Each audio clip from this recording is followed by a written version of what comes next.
नमस्कार साथियों। आज 8 जनवरी 2026 की बड़ी खबर सामने आ रही है ईपीएस 95 पेंशन को लेकर, और ये खबर हर पेंशनधारी के दिल से जुड़ी है। आप सब जानते हैं कि हम पिछले कई सालों से ईपीएस 95 पेंशन बढ़ाने की मांग को लेकर आवाज उठा रहे हैं। अब हालात बदलते नजर आ रहे हैं। सरकार की ओर से महत्वपूर्ण संकेत मिले हैं जो हमारे संघर्ष की जीत की तरफ पहला कदम हो सकता है। इसलिए साथियों, अगर आपने अब तक हमारे चैनल ईपीएस 95 नेटवर्क को सब्सक्राइब नहीं किया है तो अभी सब्सक्राइब करें, वीडियो को ज़्यादा से ज़्यादा शेयर करें और हमारे इस आंदोलन को हर पेंशनर तक पहुंचाएं, क्योंकि ये सिर्फ एक खबर नहीं, ये हमारी उम्मीद, हमारा संघर्ष और हमारा हक है। ईपीएस पेंशन हक न्यूज़। सरकार ने 2025 तक ईपीएस P35 पेंशन बढ़ाकर 10,000 रुपये कर दी। कर्मचारी पेंशन योजना ईपीएस P35 भारत भर के लाखों कर्मचारियों के लिए सेवानिवृत्ति सुरक्षा का आधार रही है। अपनी शुरुआत से ही इसने एक महत्वपूर्ण सुरक्षा कवच प्रदान किया है, जिससे ये सुनिश्चित हुआ है कि पेंशन भोगियों को सेवानिवृत्ति के बाद एक स्थिर आय प्राप्त हो। 2025 के लिए ईपीएस 95 पेंशन वृद्धि की घोषणा के साथ पेंशन भोगी अपने मासिक लाभों में उल्लेखनीय वृद्धि की उम्मीद कर सकते हैं।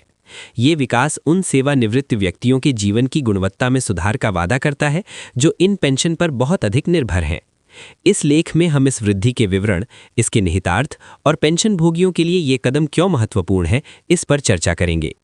ईपीएस 95 और इसके महत्व को समझना।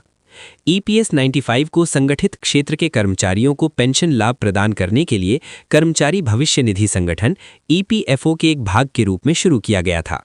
कर्मचारी भविष्य निधि ईपीएफ, जो एक मुश्त सेवानिवृत्ति बचत है, के विपरीत ईपीएस कर्मचारी की सेवा के वर्षों की संख्या और वेतन के आधार पर मासिक पेंशन की गारंटी देता है। ये मासिक पेंशन सेवानिवृत्त लोगों के लिए आय का एक महत्वपूर्ण स्रोत है, खासकर उन लोगों के लिए जिनके पास नौकरी छोड़ने के बाद आय के कोई वैकल्पिक स्रोत नहीं है। ईपीएस 95 के तहत पेंशन राशि की गणना एक सूत्र के आधार पर की जाती है जो पेंशन योग्य वेतन और पेंशन योग्य सेवा वर्षों को ध्यान में रखता है। समय के साथ मुद्रास्फीति और बढ़ती जीवन यापन लागतों ने सरकार के लिए पेंशन राशि में समय समय पर संशोधन करना अनिवार्य कर दिया है, ताकि पेंशन भोगियों को वास्तविक आय में नुकसान न हो। 2025 में पेंशन वृद्धि की घोषणा। पेंशन भोगियों की मांगों और जीवन यापन की बढ़ती लागत के मद्देनजर सरकार ने 2025 से ईपीएस 95 पेंशन राशि में वृद्धि की घोषणा की है। ये समायोजन आर्थिक कारकों, मुद्रास्फीति दरों और ईपीएफओ की वित्तीय स्थिति पर सावधानीपूर्वक विचार करने के बाद किया गया है। पेंशन वृद्धि का उद्देश्य पेंशन भोगियों को बेहतर वित्तीय सुरक्षा और बेहतर क्रय शक्ति प्रदान करना है। ये वृद्धि हाल के वर्षों में सबसे महत्वपूर्ण संशोधनों में से एक होने की उम्मीद है, जो वरिष्ठ नागरिकों और सेवानिवृत्त कर्मचारियों के समर्थन के लिए सरकार की प्रतिबद्धता को दर्शाती है। इस कदम को श्रमिकों के योगदान को मान्यता देने तथा ये सुनिश्चित करने की दिशा में एक सकारात्मक कदम के रूप में देखा जा रहा है कि वे अपनी सेवानिवृत्ति के वर्षों को सम्मानपूर्वक जी सकें। पेंशन वृद्धि का पेंशन भोगियों पर क्या प्रभाव पड़ेगा?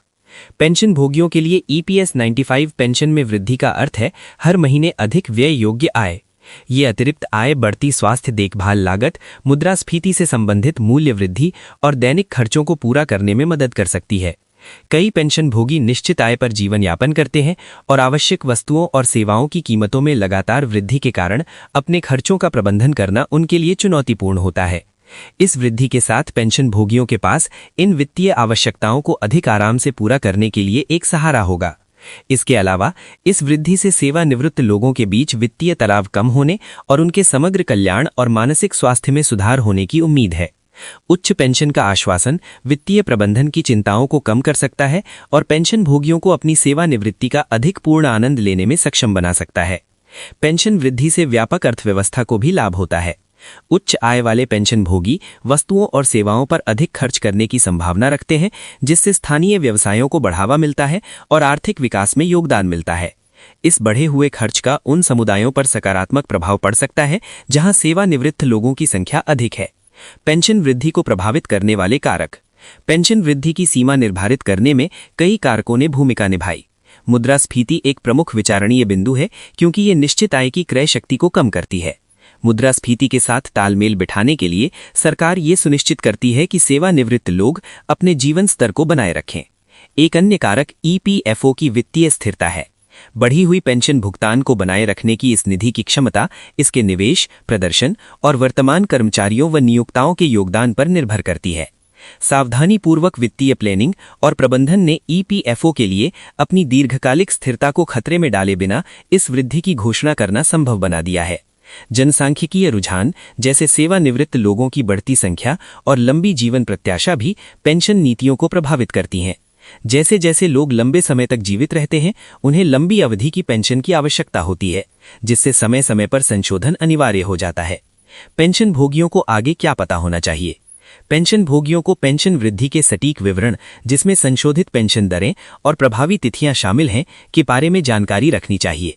ये समझने के लिए कि ये वृद्धि व्यक्तिगत पेंशन राशि को कैसी प्रभावित करेगी, ईपीएफओ या संबंधित सरकारी निकायों से आधिकारिक संचार पर नजर रखना महत्वपूर्ण है।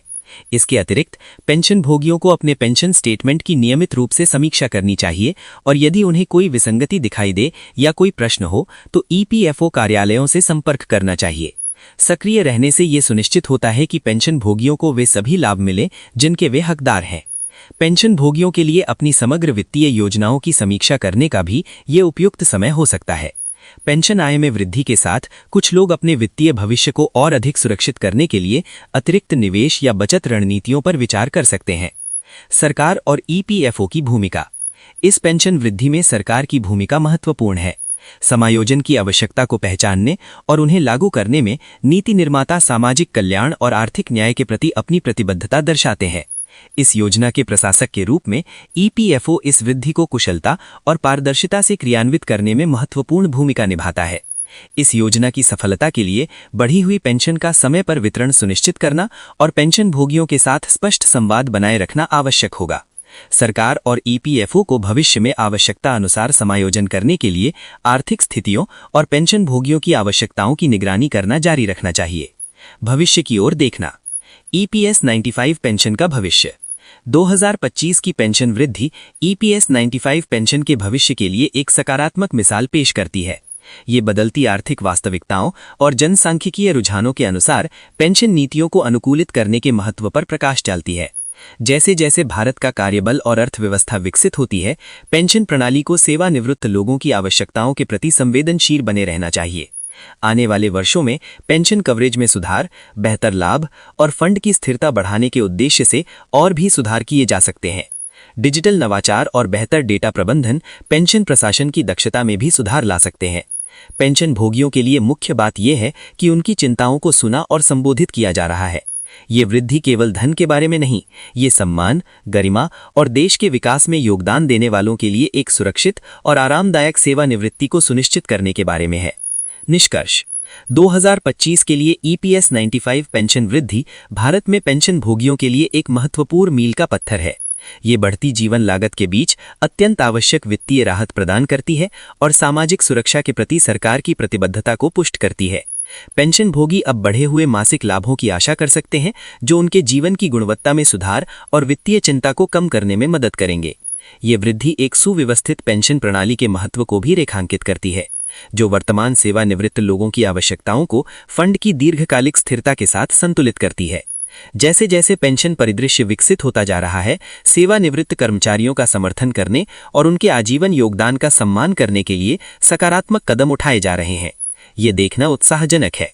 पेंशन भोगियों के लिए 2025 में ईपीएस 95 में की गई वृद्धि एक स्वागत प्रोत्साहन है और ये याद दिलाती है कि उनका कल्याण अभी भी प्राथमिकता है। उचित जागरूकता और सक्रिय भागीदारी के साथ पेंशन भोगी इस वृद्धि का अधिकतम लाभ उठा सकते हैं और अधिक सुरक्षित और सम्मानजनक सेवानिवृत्ति का आनंद ले सकते हैं। अस्वीकरण। इस लेख में दी गई जानकारी केवल सामान्य सूचनात्मक उद्देश्यों के लिए है और वित्तीय या लागू सलाह नहीं है। पाठकों को अपनी पेंशन या सेवानिवृत्ति योजना से संबंधित कोई भी निर्णय लेने से पहले ईपीएफओ जैसे आधिकारिक स्रोतों से विवरणों की पुष्टि करनी चाहिए और किसी योग्य पेशेवर से परामर्श लेना चाहिए।